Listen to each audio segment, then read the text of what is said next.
Hello again, and welcome to my talk for the day. Um, it's a little bit of a day of frustration today, being the Victoria weekend, and the rain here is coming down in buckets. Last weekend it was the snow, today it's the rain.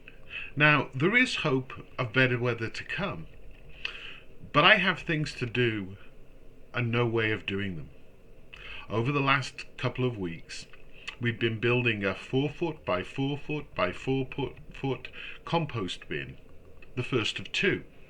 This one is to prove the design, and then there'll be a second. Last night it was initially assembled, the three walls put into place.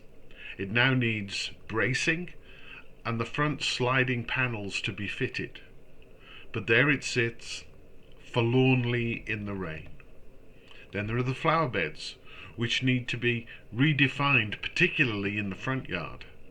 Plants to be planted, and perhaps even seeds to be sown.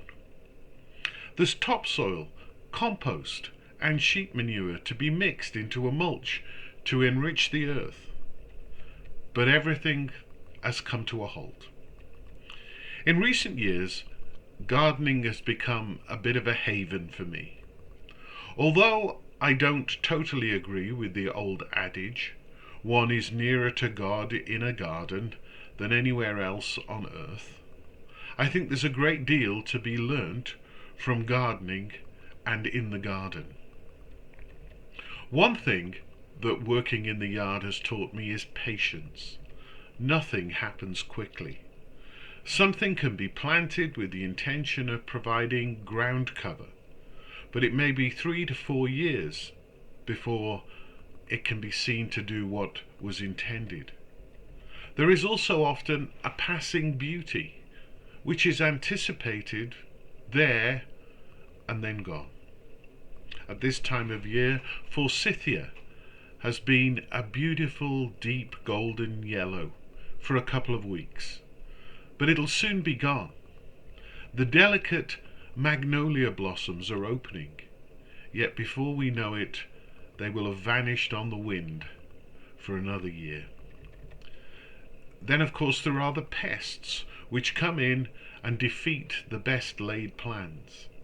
As I walk the neighbourhood on warm days, I see ample evidence of cinch bug, lawns which resemble dust bowls.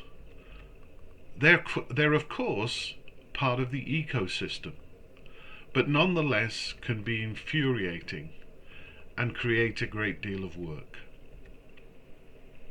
Yard work has also led me to ask the question why it might be that there's a drawing closer to God in the garden.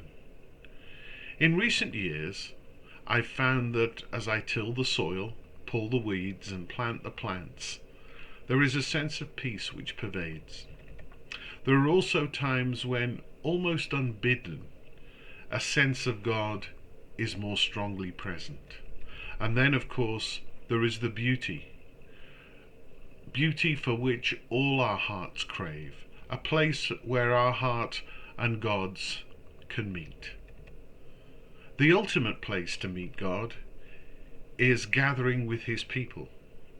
Each of us carries God's image, and it is there that we should find the love and acceptance that is essential to God's nature and fully demonstrated in the incarnation of Jesus whom we worship. Yet, as we see in Scripture, gardens are important to the story, and we can discover much there too. Once again, thank you for being here, and tonight there is a litany at 6 o'clock, worship opportunities across the diocese tomorrow morning, and I trust that you will have a good Victoria Day weekend. So God bless and stay safe.